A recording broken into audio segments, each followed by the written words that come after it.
सनातन रूप से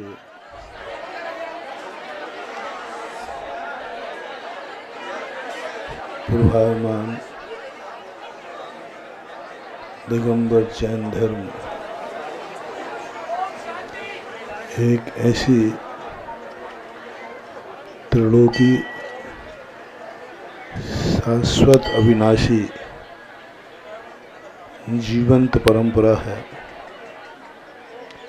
जिसका ना आदि है और ना अंत है।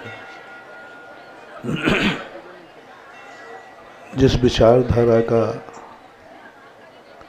कोई संस्थापक होता है उस विचारधारा का अंत भी होता है। जैन धर्म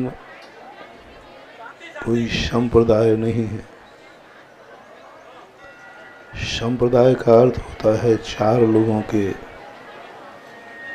विचारों का एक उद्देश्य।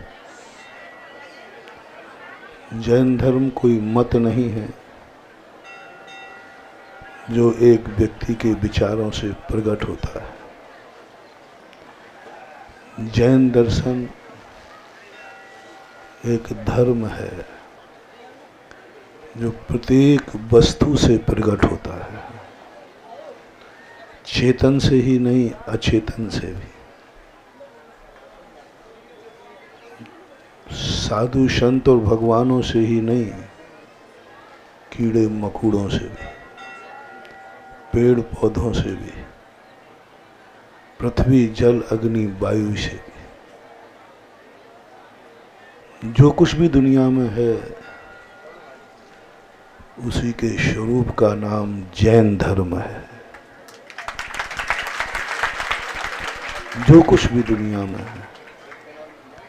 इसलिए पूज्यवर कार्तिकेय स्वामी ने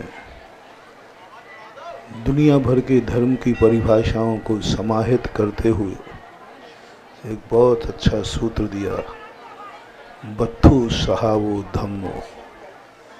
धर्म क्या है? जैन धर्म का दूसरा नाम है वस्तु के स्वरूप। जैन धर्म की परिभाषा है वस्तु का स्वरूप। वस्तु का जहाँ स्वरूप हो वही जैन धर्म है। याथात्म प्रतिपत्ति इति सम्यक ज्ञानम। जैसी वस्तु है वैसा ही जान लेना, वैसा ही मान लेना, यही जैन धर्म है। जैन धर्म किसी भगवान के द्वारा चलाया हुआ नहीं है, महावीर और ऋषभदेव के द्वारा चलाया हुआ नहीं है। ये तो इसमें शरणागत थे। वो जब से जैन धर्म की शरण में आए तो वो ऋषभदेव बन गए, वो पारसनाथ बन गए, वो महावीर स्वामी बन गए। शरण लेने वाला, शरण देने वाला। शरण लेने वाला बाद का होता है, शरण देने वाला पहले होता है। जैन धर्म तो शरण देने वाला है, और जो शरण देता है वह अपनी स्वयं की शरण को प्राप्त नहीं कराता, तो यथार्थ धर्म की शरण को प्राप्त कराता है। जैन दर्शन का भक्तिवाद प्रजातांत्रिक है, राजतांत्रिक नहीं। राजतंत्र में राजा ही उसका इस सृष्टि का नियंता होता है, और जैन दर्शन प्रजातंत्री है। वो कहता है, उस खोज को प्रकट किया कि संसार में ऐसा कोई व्यक्ति नहीं है जो हमारे जैसा न बन सके। दुनिया में, राजनीति में जो तुम्हारे पद का दावेदार होता है वो एंटी ग्रुप माना जाता है। जिस पद के तुम दावेदार हो और उसी पद का कोई दूसरा दावेदार हो तो एंटी ग्रुप माना जाता है कि ये हमारा विरोधी है, क्योंकि मेरे पद का, आगे बोलते जाना, क्योंकि ये मेरे पद का दावेदार है। कोई व्यक्ति पसंद नहीं करता, पद सब चाहते हैं, लेकिन पद के दावेदार को कोई पसंद नहीं करता। मात विश्व में एक जैन दर्शन है जो तीर्थंकरों ने प्रकट किया, जो मेरे पद का दावेदार है वही मेरा भक्त है। मेरी पूजा करने वाला नहीं, मेरी भक्ति करने वाला नहीं, मेरी जयकार बोलने वाला नहीं, मेरी शरण को प्राप्त करने वाला नहीं, जो व्यक्ति मेरे पद का दावेदार होगा वही जैनी है और वही जिनेंद्र है। और इतना व्यापक कर दिया इस विचारधारा को, इतना व्यापक कर दिया कि प्रत्येक व्यक्ति को ऐसा एक भी दुनिया में जीव नहीं है जिसको भगवान बनने का अधिकार न दिया हो। बनो या न बनो, प्रजातंत्र का सबसे बड़ा सूत्र है, अधिकार सबको मिलना चाहिए, वो बने या न बने। राष्ट्रपति बनने का अधिकार सबको होना चाहिए, वो बने या न बने, बन पाए या न बन पाए। ऐसे जैन धर्म की एक अलौकिक खोज थी। उन्होंने कहा प्रत्येक व्यक्ति को मोक्ष के रास्ते खोलो, भगवान बनने का रास्ता खोलो, सर्वोदयी कर दो इसको। जो हर व्यक्ति के लिए वो उसकी जो न ग्रहण कर पाए तो वो उसकी भूल है, चूक है, लेकिन अधिकार से वंचित मत रखो। ऐसी सर्वव्यापक आधार संहिता जिस जैन धर्म की हो, बड़े भाग्य हैं आपके और हमारे, ऐसे जैन धर्म को हमने समझा, पाया, और ऐसी कुल और जाति और देश में तुम्हारा जन्म हुआ। और एक ऐसी व्यापकता थी। जैन धर्म छोटा क्यों होता गया? जैन धर्म छोटा नहीं हुआ, अनुयायी छोटे क्यों होते गए, कम क्यों होते गए?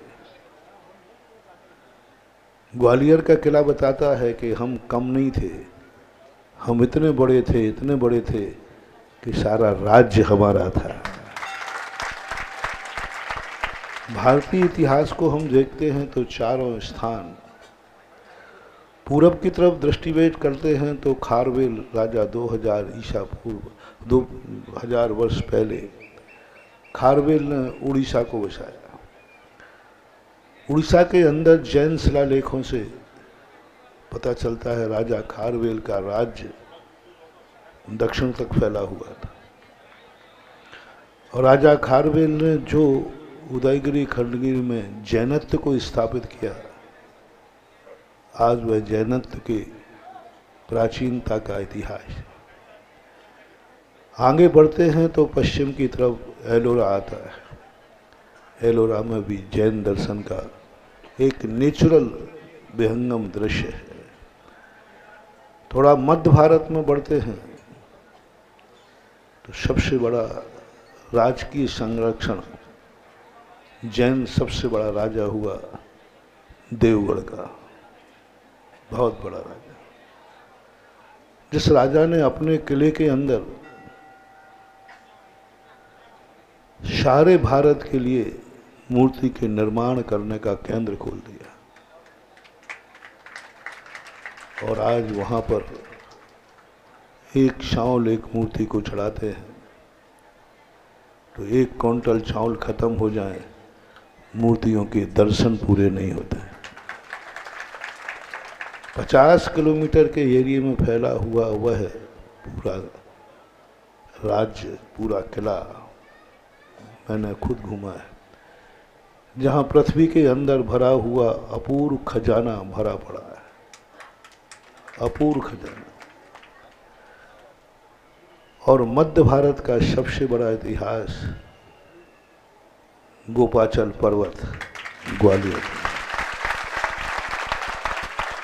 इसको भी मैंने बहुत पहले घूमा है, बहुत साल हो गए। 79 के बाद शायद पूज्य गुरुदेव थे उस समय, उनके साथ पूरे किले का भ्रमण किया और भी कई बार किया। उस राजा की और राजतंत्र का क्या सोच रहा होगा कि पूरे किले को ही जिनेंद्र भगवान से पाट दिया। ऐसा उल्लेख मिलता है कि जिनेंद्र देव की मूर्ति जिस चारों दिशाओं में विद्यमान कर दी जाए तो वह किला अजेय हो जाता है।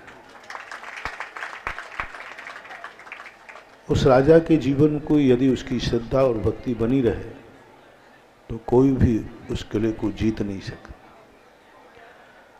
आप इन मूर्तियों से अंदाजा लगाएं, जिसने भी ये मूर्ति बनाई होगी उसके कितने वर्षों तक उसका राज्य रहा होगा। ये मूर्तियां एक समय की नहीं है, एक काल की नहीं है। कम से कम इन मूर्तियों में 300 से 400 वर्ष के बीच का निर्माण है। मूर्तियों का जो कला है इसकी, जब से ये गुप्त कालीन से लेकर के और 10वीं 12वीं शताब्दी तक का भी निर्माण यहाँ मिलता है। इससे सिद्ध होता है कि यहाँ की संस्कृति राजाओं की दृष्टि में कितना विहंगम था। ये रूप, ये धर्म जो स्वयं अपने जीवन में स्थापित न कर पाए, लेकिन उन्होंने भगवानों को स्थापना की। मूर्ति पूजक विश्व में मात्र जैन दर्शन में ही है। सारे दर्शनकारों ने बाद में मूर्ति का अनुकरण किया, मूर्ति पूजा का। और मूर्ति ही नहीं पूजी जाती जैन दर्शन में, मूर्ति मान को पूजा जाता है। कबीर ने कहीं भी जैन दर्शन की बुराई नहीं की। सबसे बड़ा मूर्ति पूजक था जैन दर्शन। सबसे बड़ा विश्व में मूर्ति पूजक जैन दर्शन माना जाता है। लेकिन कबीर ने बहुत कुछ लिखा, लेकिन उन्होंने जैन दर्शन की मूर्ति पूजन की कोई चर्चा नहीं की, क्योंकि उन्होंने जान लिया कि जैन दर्शन मूर्ति की पूजा करता ही नहीं, मूर्ति मान की पूजा करता है। अपन किसकी शरण में बैठे हैं गोपाचल में? नाम बोलो। पारसनाथ की मूर्ति की में तो नहीं, कोई नहीं बोल रहा है। पारसनाथ की मूर्ति की शरण में बैठे ऐसा कोई नहीं बोल रहा। सब यही बोल रहे हैं पारसनाथ की। हम मूर्ति की पूजा नहीं कर रहे हैं, मूर्ति के अंदर विद्वान वो पारसनाथ की पूजा कर रहे हैं। हम मूर्ति की शरण में नहीं आए हैं, हम साक्षात पारसनाथ की शरण में। मूर्ति एक आलंबन है, एक आधार है। शरीर की पूजा नहीं होती है। मुनि महाराज के रत्नत्रय की पूजा होती है। और रत्नत्रय जिस शरीर में हो जाता है, मिट्टी के घड़े में यदि घी रख दिया जाए तो जगत में वो घड़ा घी का घड़े के नाम से जाना जाता है। ये घी का घड़ा लाओ। घड़ा कभी घी का होता, लेकिन प्रसिद्धि तो है ही। ऐसा ही जब किसी मूर्ति में भगवान विराजमान हो जाता है, जब किसी आत्मा में रत्नत्रय विराजमान हो जाता है, तो हाड़ मांस का जो शरीर है वह रत्नत्रय के धारण करने से वह भी पवित्रता को प्राप्त हो जाता है, होता है रत्नत्रय से। इसी प्रकार मूर्ति है सो पारसनाथ नहीं है, पारसनाथ है सो मूर्ति है। पारसनाथ है सो मूर्ति है। पारसनाथ आकर्षित करता है। पारसनाथ के दर्शन से कर्मों की निर्जरा होती है। पारसनाथ के दर्शन करने से कर्मों का क्षय होता है। मूर्ति को कभी भी देखना, मूर्तिमान का दर्शन करना। मूर्तियों के दर्शन करने से निधत्त निकाचित कर्मों के क्षय की बात कही है, जो बड़ी बड़ी तपस्याओं से नहीं हुई। एक कर्म आता है सिद्धांत में जिसे निधत्त निकाचित कर्म बोलते हैं, जिसको व्यक्ति को कर्म सहन करना ही पड़ेगा, वो अपना फल देगा ही देगा। तो मुनि महाराज बन जाओ, तीर्थंकर बन जाओ, कितनी तपस्या कर लो, लेकिन एक अपवाद पूज्य बलबीर सिंह स्वामी महाराज ने दिया कि यदि तुम्हें किसी पाषाण की मूर्ति में या किसी भी मूर्ति में किसी दिन यदि साक्षात भगवान दिख जाए तो वो कर्म कट जाएगा जो तपस्या से नहीं करता, जो तीर्थंकर बनने से भी नहीं करता। ये कर्म वैसा बड़ा खतरनाक कर्म है। वो भगवान भी बन जाए ना, आदिनाथ बन जाए, पारसनाथ बन जाए, कुछ भी बन जाए, वो कर्म उनको फल देगा, कोई नहीं रोक सकता। आदिनाथ को कोई नहीं रोक पाएगा, पारसनाथ को कोई नहीं रोक, क्योंकि उन्होंने कर्म बांधा था। भले वे तीर्थंकर बन गए, लेकिन उनका कर्म नहीं कटा, उनको भोगना पड़ा। मैंने एक बार कहा था आदिनाथ भगवान से, भगवान आप 7 महीने तक, मन की बात है, अंदर की चिंतन की बात है, कि भगवान आपको इतना कर्म ने सताया, 7 महीने 8 दिन आप घूमते रहे निराहार।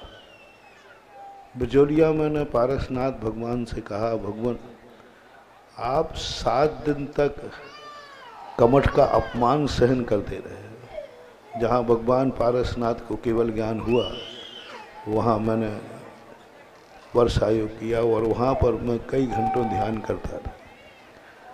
मैंने एक दिन भगवान के, पारसनाथ भगवान के संकट के ऊपर सोचा, मैंने कि भगवान लोग कहते हैं कि आपके दर्शन से आप संकट मोचक हैं,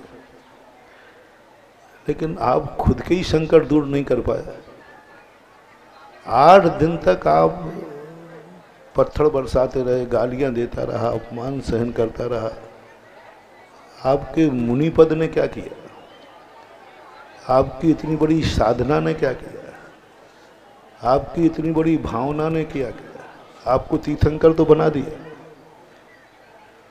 आपको तीर्थंकर बना दिया, लेकिन वो भावना, वो साधना आपके ये कर्म को नहीं काट पाई।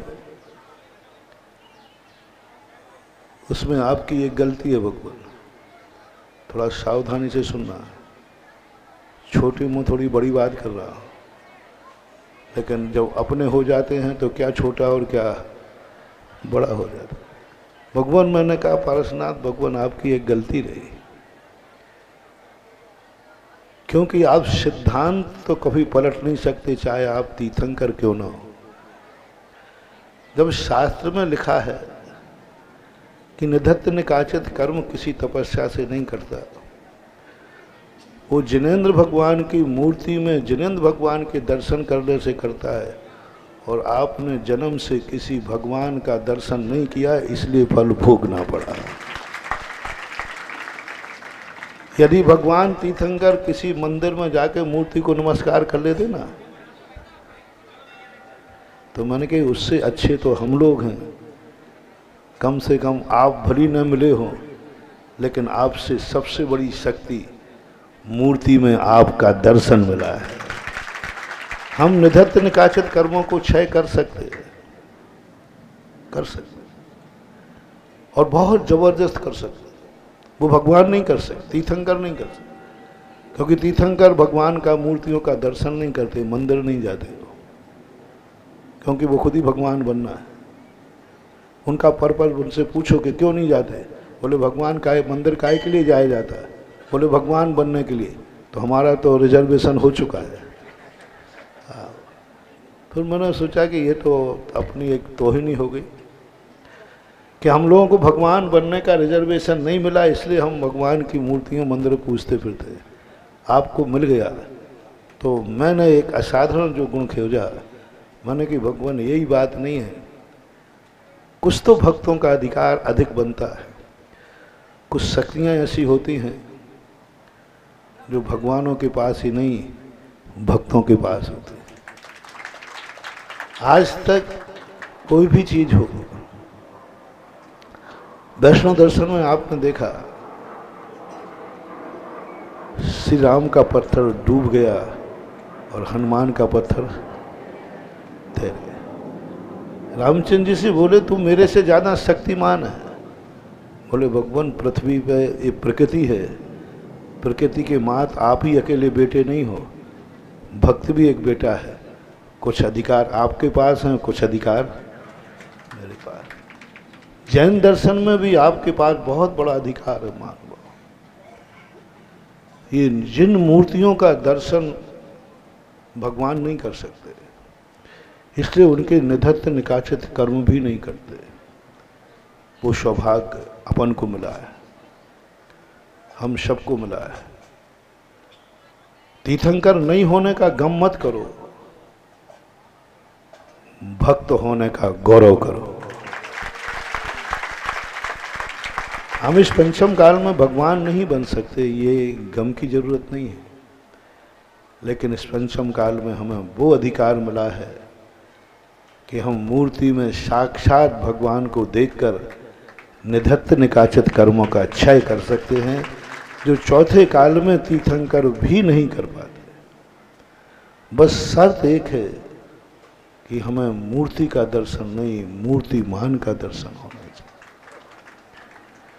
और मूर्तिमान का दर्शन की परंपरा ही आज तक किसी भी पूजा की किताब में मूर्ति पूजा नहीं लिखी। सब जगह क्या लिखा रहता है? भगवान की पूजा, पारसनाथ की पूजा। और ऐसा हमारा भाव होना चाहिए। और ये जो बिंब बनाए जाते हैं,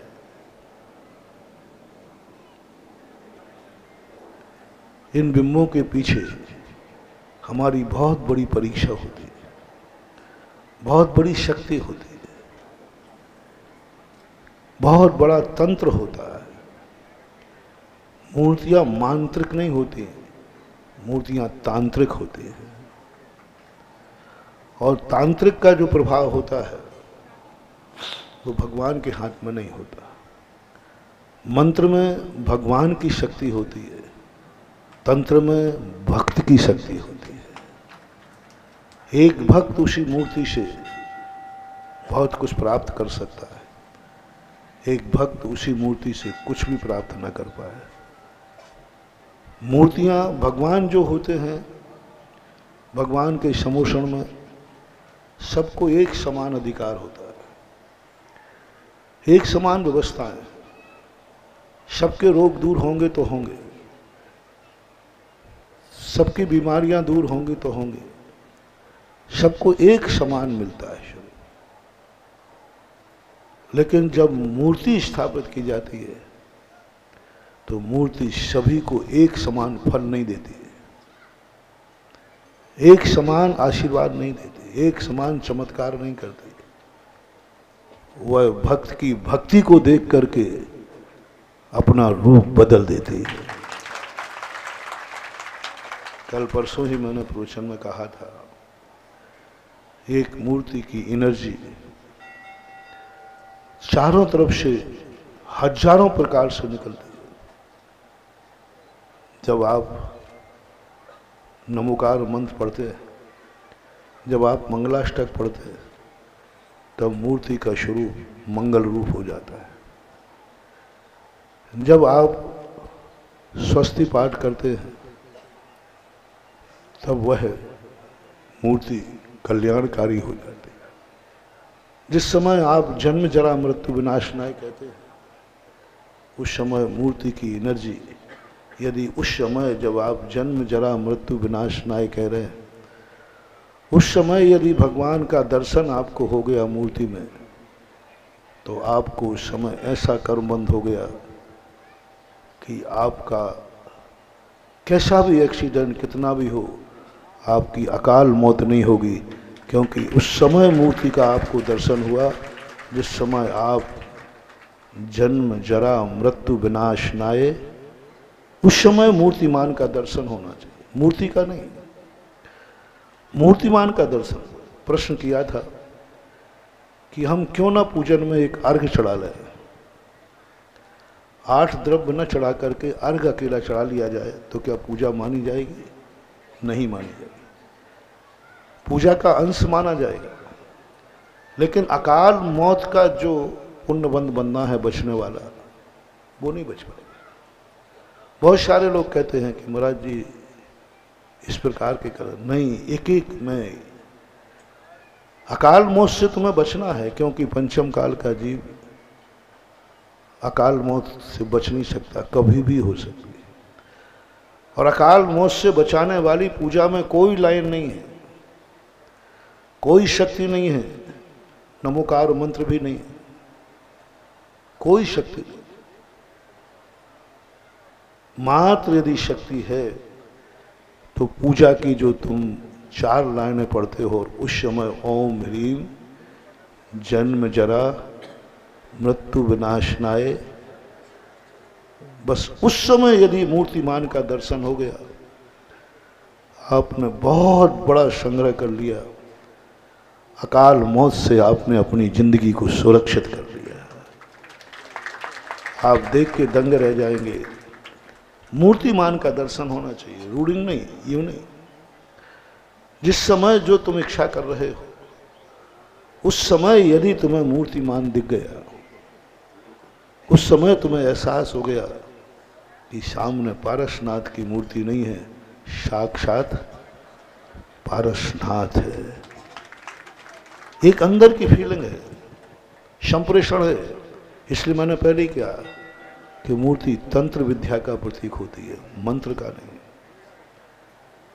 मंत्र की साधना जो होती है वो मंत्र के अधीन, मंत्र में निहित शक्ति के अधीन होती है, मंत्र में निहित जो एनर्जी है उसके आने। लेकिन तंत्र जो होता है, यंत्र मंत्र और तंत्र, तंत्र जो होता है वो हमारे अधीन है। यदि उस समय जिस लक्ष्य को लेकर हम चल रहे हैं, वो लक्ष्य की तुमने प्रार्थना किसके सामने की है? मूर्ति के सामने, पाषाण के सामने, एक आकृति के सामने, या साक्षात तीर्थंकर पारसनाथ के सामने? फैसला आपका है। 90% तो हमें मूर्ति दिखती है। कैसी मूर्ति है? 35 फुट पद्मासन, विश्व की अद्वितीय, जिसकी 9 फीट की हथेली है। याद है मुझे 40 साल पहले का, भूला नहीं। अभी भी मैं जाने का सोच रहा था, थोड़ा सा मौसम ने सोचा कोई बात नहीं। पारसनाथ ने कहा कि मैं जान, उन्हीं ने रोक दिया, मैं जा रहा था। उन्होंने सोचा कि तू यदि अभी दर्शन कर लेगा तो बाद में गड़बड़ करेगा, इसके बाद में दर्शन करना तो गड़बड़ नहीं कर पाएगा। ये विश्व की पहली मूर्ति नहीं है। इसके दर्शन करते करते समय ऐसा भाव आ जाए, एक साक्षात त्रिलोकीनाथ है। और इस त्रिलोकीनाथ का तंत्र अपने मन में बैठाना है, मंत्र नहीं, तंत्र बैठाना। तंत्र में व्यक्ति सामने वाली शक्ति को अपने समय आकर्षित करता है। जैसे ही तुम्हारे मन में ये तंत्र बैठेगा, आंख देख रही है पाषाण है, आंख से पाषाण दिख रहा है, और ज्ञान चक्षु में साक्षात तीर्थंकर दिख रहा है, इसी का नाम तंत्र कहलाता है। और उस तंत्र के माध्यम से आप उस समय, जैसे आपने जन्म जरा मृत्यु विनाशनाय कहा और आपका मन तांत्रिक हो गया, तो आपका अकाल मौत लेकर के तुम आए थे, वो निधत्त निकाचित कर्म भी क्षय हो जाएगा। ऐसे ही 8 द्रव्य में हम मन से व्यथित होते, ताप को प्राप्त होते। हम मन से जब संक्लेशित होते, वह ताप प्रतिकूलता में इष्ट वियोग और अनिष्ट संयोग, ये दो आर्त ध्यान को जीतने के लिए, ये दो आर्त ध्यान को जीतने के लिए आपको दूसरे नंबर का चंदन आता है। बहुत बड़ी शक्ति है ये छोटा सा चंदन है। एक मूर्ति के सामने खड़े होकर इतनी बड़ी ताकत कि हम दो आर्त ध्यान को जीत सकते हैं, इष्ट वियोग और अनिष्ट संयोग। हमारा इष्ट, आप लोगों का इष्ट वियोग होता रहता है, बड़े दुखी रहते हैं, हमारा इष्ट का वियोग ना हो, अनिष्ट का संयोग ना हो। लेकिन इस कर्म से, इस दोनों आर्त ध्यानों से यदि अपनी जिंदगी को, मेरे जीवन में इष्ट का वियोग ना हो, अनिष्ट का संयोग ना हो, तो आपके हाथ में जिस समय चंदन है उस समय पारसनाथ की मूर्ति में पारसनाथ भगवान का दर्शन हो जाएगा। बहुत कठिन है, बहुत कठिन, इतना सरल मत समझना। मूर्ति का दर्शन तो 1 मिनट में हो जाता। कुंडलपुर के बड़े बाबा आपने सुने होंगे, वहां मैं 2.5 महीने रुका। एक बार मैं पूरी मूर्ति के दर्शन नहीं कर पाया, मात गर्दन तक ही दर्शन कर पाया, मात सीने तक आ पाया, और गुरुदेव का आशीर्वाद आ गया बिहार का। 2.5 महीना लगा मुझे, मात यहां से शुरू होकर हृदय तक ही आ पाया। 2.5 महीने में हृदय तक कुंडलपुर के बड़े बाबा का, आदिनाथ भगवान का दर्शन किया, उस शक्ति का दर्शन किया, उस एनर्जी का दर्शन किया। कहां से कौन सी एनर्जी प्रस्फुटित होती है मूर्ति में से, वो देखा। मन किया था कि पूरा, शायद पूरा कर लूंगा, लेकिन अभी भी वो अधूरा ही है, क्योंकि वो टाइम उतना, बिहार का गुरु आज्ञा आ गया, तो गुरु आज्ञा के बाद तो क्या भावना, क्या साधना, मात्र आज्ञा ही सर्वश्रेष्ठ होती है। तो ये जो मूर्तियां हैं, इनको मात ऐसे ही मत समझो कि राजा ने यूं बना दी होंगी, उनके कोई गुरु महान रहे होंगे, उनके कोई मंत्री सलाहकार बड़े महान रहे होंगे, कोई महान तांत्रिक को जानने वाला कोई इनका दिगंबर जैनाचार्य रहा होगा, जिन्होंने उस राजा को इतना ज्यादा प्रभावित किया, श्रद्धान्वित किया कि उसने अपने सारे किले की दीवारों को मूर्ति बना दी। मुझे तो ये भी विकल्प है इसको देख करके कि पहले यहाँ राजा का किला नहीं रहा होगा, पहले इस पहाड़ के चारों तरफ मूर्ति रही होगी। बाद में किसी राजाओं ने किला बना दिया। इतिहास हमेशा बौना होता है, जो कुछ तुमने खोज लिया है यही सत्य नहीं है। मात आप राजा तोमर तक पहुंचे हैं, तोमर तक ही सत्य नहीं है, इसका सत्य बहुत गहरा छुपा हो सकता है। पहले, सबसे पहले चारों तरफ से मूर्तियों का निर्माण किया, क्योंकि ये तो निश्चित है,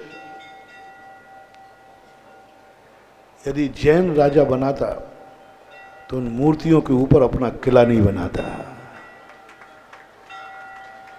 मूर्तियों के ऊपर अपना आवास नहीं बनाता, मूर्तियों के ऊपर जाकर अपने महल को स्थापित नहीं करता। तो या तो कोई तंत्र विद्या के माध्यम से किसी राजा की सुरक्षा के लिए इनको स्थापित किया गया, अथवा मंदिर किसी राजाओं ने इस पहाड़ को पूरा जैन मूर्तियों से फाड़ दिया, बाद में दूसरे राजाओं ने आकर के इसी के ऊपर किले की स्थापना कर दी। उसने नहीं, जिसने मूर्ति बनाई थी उसने नहीं, वो तो कर ही नहीं सकता था। ऐसे पारसनाथ को बनाने के ऊपर बैठेगा, ऐसे भगवान को बनाने के अपने महलों का पानी मूर्तियों पर लाएगा, कल्पना ही नहीं कर सकते। हमारे यहाँ तो पहले जैनी मंदिर से ऊंचा मकान भी नहीं बनाते थे, फिर मंदिर के ऊपर रहने का स्थान तो सवाल ही नहीं उठता। बनाया किसी दूसरे राजा ने है, इस पहाड़ को बहुत बड़ा रूप माना होगा। इस पहाड़ को एक ऐसा अतिशयकारी, क्योंकि देवगढ़ अभी ज़्यादा दूर नहीं है, 300 किलोमीटर मान लो, 300-350 किलोमीटर। वहाँ के राजा का भी यही नियम था कि तुम कितना भी संहार करोगे, तुम मेरे अवशेष नहीं मिटा सकोगे। कितना भी संहार करो, कुछ भी करोगे, लेकिन हम इस ढंग से मूर्तियों का निर्माण करेंगे जिसका अवशेष मिटाने के लिए भी तुम्हें पसीना आए। देवगढ़ को और गोपाचल को जम के मिटाया गया, लेकिन अवशेष नहीं मिटा पाए। गोपाचल पर्वत जो है, इसकी अवशेष नहीं, मूर्तियां तो खंडित की, लेकिन अवशेष नहीं मिटा पाए। और अभी हजारों साल तक कितना भी प्रकृति का भीषण प्रहार करे, गोपाचल पर्वत के अवशेष नहीं मिटेंगे, क्योंकि इन मूर्तियों का इस ढंग से निर्माण किया है कि ये क्षरण तो हो जाएंगे लेकिन नष्ट नहीं होंगे। क्षरण होना और नष्ट होने में अंतर है।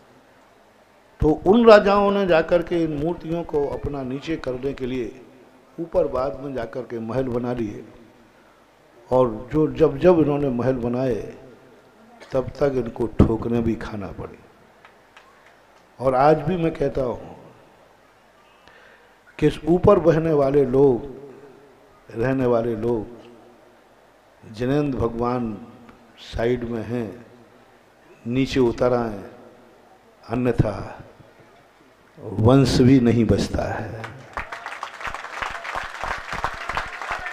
क्योंकि जिनेंद्र भगवान कोई भी एक, और ऐसी मूर्तियां जिनेंद्र भगवान की जिनकी हैं, उनके ऊपर निवास करना, वसना कहीं ना कहीं से हमारे लिए हानिकारक हो। और यह स्थिति धीरे धीरे करके कुछ दिन का पूर्ण होता है। 1, 2, 3 पीढ़ी तक कोई भी आताताई हो, कोई भी विवेकहीन काम करे तो 3 पीढ़ी तक सुरक्षित है, उसके बाद धीरे धीरे बिगाड़ होता जाता है। तो अपनी ये जो मूर्तियां हैं गोपाचल पर्वत की, गोपाचल पर्वतों को एक हमारी बहुत बड़ी भूल 1965 में हुई कि उस समय हमारे हाथ में सब कुछ था, लेकिन हम इतने निष्क्रिय थे कि पुरातत्व विभाग ने अपना कब्जे में लेकर हमें आज वहाँ छाया करने के लिए भी मजबूर कर दिया। हम कुछ नहीं कर पाए। बहुत लड़ाई की है गोपाचल पर्वत वालों ने। सुभाष जी हैं, उनको बहुत मैं बरसों से देख रहा हूँ, बहुत दबंगता के साथ कानून से लड़े। बस 2 लाइनें तो वो लिखवा पाए, पूजन पाठ करने का अधिकार सदा जैनियों को था, है और ये लाइन भी बहुत महत्वपूर्ण थी। और इसी लाइन के आधार पर आज हम बहुत कुछ कर सकते हैं। लेकिन तुम कहो एक साथ कर ले, कानून तो ये कहता है तुम रात भर में जितना कर लो, सुबह आकर पुरातत्व वाले का ध्यान रखना, अब आगे कुछ मत करना। फिर रात भर में कुछ कर लो, दूसरे दिन दूसरा ऑफिस आ रहा है, ध्यान रखना, आगे कुछ मत करना। ऐसा धीरे धीरे करके पूरा कर लेना, वो अंत में यही कहता रहेगा आगे कुछ मत करना।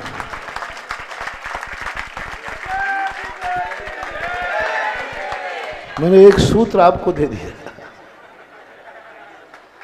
फॉरेस्ट और आर्कियोलॉजी के 2 सिद्धांत हैं, क्योंकि ये कोई आपराधिक प्रवृत्ति में नहीं आते, ये कोई अपराध नहीं है, ये श्रद्धा और भक्ति है। ये पर्यावरण को लेने का एक तरीका है, ये अपराध की कोटि में नहीं आता, ये जिंदगी की कोटि में आता है। किसी ने फॉरेस्ट की जमीन पर मकान बना लिया तो कोई अपराध नहीं कर लिया, उसने अपनी जिंदगी का आवास बनाया है। तो वे तोड़ सकते हैं, लेकिन तुम्हें जेल भेज करके मौत की सजा नहीं दे सकते। पुरातत्व में हमने अपनी श्रद्धा का सैलाब उमड़ाया। मैंने कोई अपराध नहीं किया, मैंने अपनी श्रद्धा को अभिव्यक्त किया है। इसलिए वो यही कह देंगे कि देखो भाई, अब जो किया सो किया, अब आगे मत करना। तुम क्या करना, तुरंत कमेटी बदल देना। तो साहब हम पहले कह गए थे आपको रोकने का, साहब वो तो चले गए, अब तो हम तो नए हैं। हम कमेटी बदलते बदलते गोपाचल को बदल देंगे और कहेंगे आगे कुछ मत करना।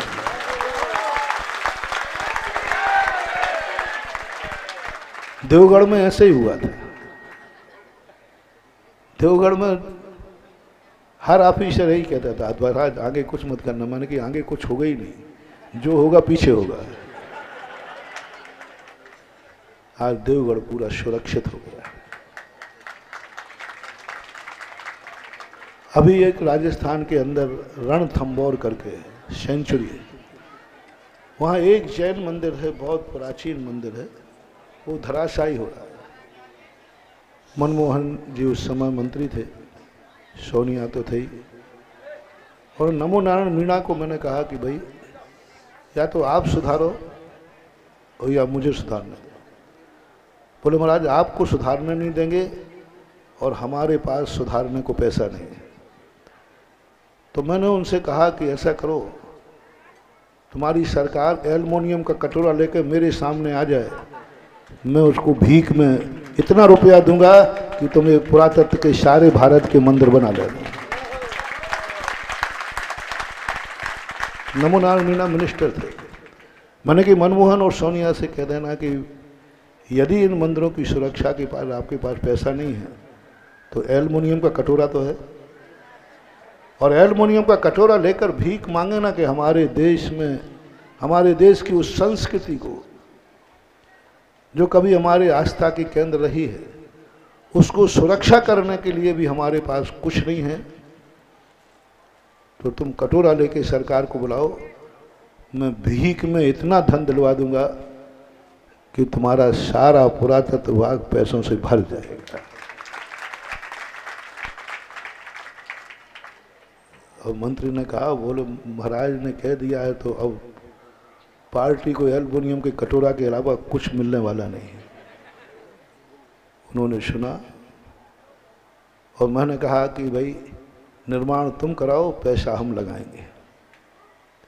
ऑफिसरों को हाथ में लिया, आज वो मंदिर हजारों साल के लिए सुरक्षित हो गए। और आज भी वहां नोटिस है, आगे कुछ मत करना, आज भी नोटिस है। और अपने लोग यदि संगठित हो जाए, अपना जीवन अपने लोगों में संगठन आ जाए, तो ग्वालियर की इतनी बड़ी समाज है कि यदि एक संगठित होकर के एक आवाज लगाए तो हम बहुत कुछ कार्य कर सकते हैं। और एक अभियान चलाए कि बस इन मंदिरों के लिए, इन मूर्तियों के लिए हमें कुछ नहीं करना है, सुरक्षा प्रदान करना है। तुम कहो किसी साधु का संगठन मिल जाए, नहीं, मैंने पहले ही कहा मेरे बैठते ही हल्ला बहुत होता है, और मैं जहाँ बैठता हूँ चारों तरफ से कैमरे लग जाते हैं, क्योंकि वो जानते हैं कि महाराज बैठे हैं तो कुछ ना कुछ तो होगा ही होगा। इसलिए इन कार्यों को एक अच्छी मोनोपोली बना करके, बहुत अच्छा कोई ऐसा रूप लेकर के, संगठित होकर के कुछ धीरे धीरे कार्य करने का प्रयास किए हैं। हालांकि आज मुझे खुशी है कि 40 साल पहले 79 में हमें ये एरिया पूरा उजड़ा हुआ पड़ा हुआ था, बहुत गंदगी रहती थी। आज जहाँ से मैंने प्रवेश किया है, वहाँ से उस समय भी प्रवेश किया था और आज भी प्रवेश किया, बहुत अच्छा हरियाली, ग्रीनरी, बगीचा, सौंदर्यीकरण किया। यहाँ का जो वातावरण बनाया गया है वो बहुत सुरम्य वातावरण बनाया गया, बहुत अच्छा बनाया गया। अब ये नहीं पता कि सरकार ने किया कि आप लोगों ने किया, ये जो पर्यावरण ने किया, मिलके किया। सरकार से कराए लेकिन अपना कार्य होना चाहिए। बहुत अच्छा कार्य किया। आगे देखो ग्वालियर है, और रास्ता भी ग्वालियर में से ही आया है।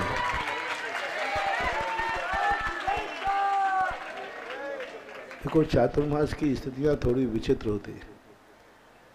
गुरुओं की आज्ञा, संकेत हमें मुख्यता से देखना पड़ते हैं। हमारे गुरु महाराज दो चीजें कहते हैं, एक तो मुख्य लक्ष्य बताते हैं और एक आपातकालीन बताते हैं। मुख्य लक्ष्य अलग बताते हैं और आपातकाल अलग बताते हैं।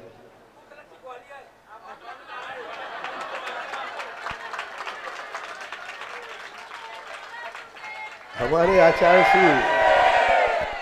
आचार्य श्री तुम लोगों से कुछ नहीं कहने वाले, वो तो हमारे कान में कहते हैं कि ये मुख्य है, ये गौड़ है। फिर भी देखता हूं, अभी तो आज भगवान का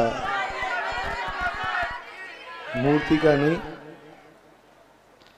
पारसनाथ का दर्शन करूंगा। अभी देखते हैं। अभी आज इतनी कह के आपका समय हो गया। आज समय आपका हो गया। भैया महावीर भगवान की